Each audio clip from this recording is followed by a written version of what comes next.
Hi everyone, this is May. Sa video na ito, tuturuan ko kayo kung paano kumuha ng Xenomore online. Gamit lamang inyong phone o computer. Hindi mo na kailangan pumunta o pumila pa sa PSA branch. So let's get started! Ano nga ba ang Xenomore? Ang Xenomore is isang official na dokumento mula sa PSA or Philippine Statistics Authority na nagsasabi na hindi ka pa ikinasal o wala ka pang record ng kasal sa Pilipinas. Kung ikaw ay Filipina na magpapakasal sa isang foreigner, pareho ninyong kailangan kumuha ng Xenomore o Certificate of No Marriage.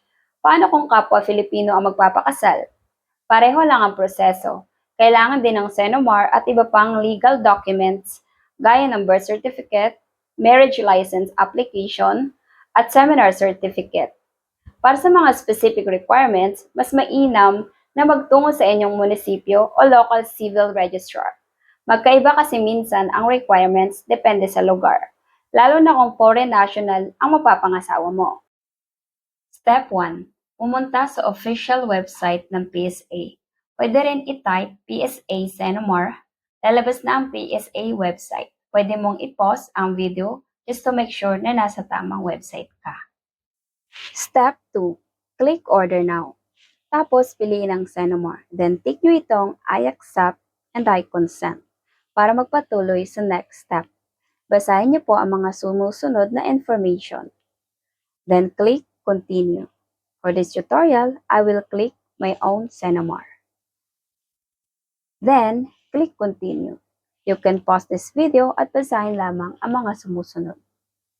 Click Continue.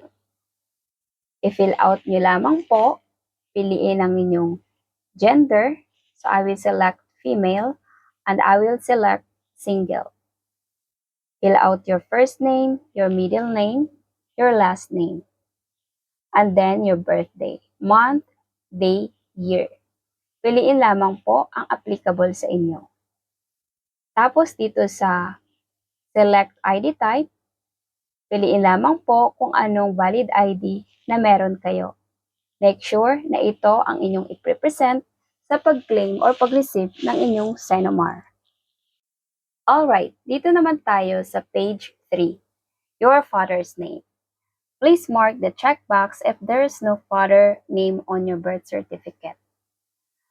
So, i-click nyo lamang ito kung wala po kayong father's name sa inyong certificate or birth certificate. Kapag meron naman, i-leave nyo lamang po yan.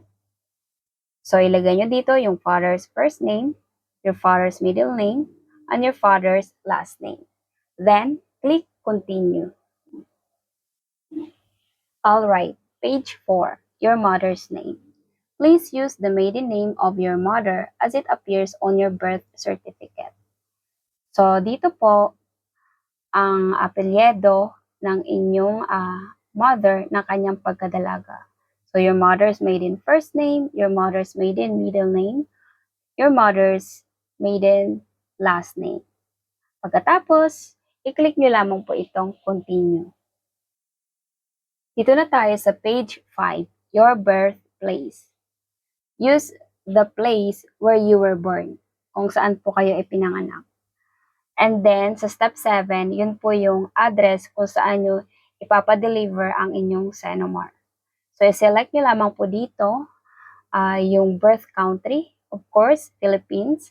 And then, your birth province. Select nyo lamang po your birth municipality. Pagkatapos, click Continue. Dito naman po sa page 6. So, the purpose of your request. Piliin lamang po kung ano applicable. For this tutorial, I will select marriage. And then, click Continue. So, ilagay nyo lamang po ang mga hininging details. Kung di applicable, the information above, you can provide landmark para po mas madali mahanap ang lokasyon ninyo. Kung hindi naman siya applicable, just put NA. Alright? Piliin lamang po ang delivery province, and then delivery municipality, delivery barangay. Tapos, ang inyong zip code. Kung hindi po kayo inyo sigurado kung ano yung zip code nyo, hanapin nyo lamang po sa Google. For example, Kainta, just put it there, Kainta, zip code, and then lalabas na po iyan.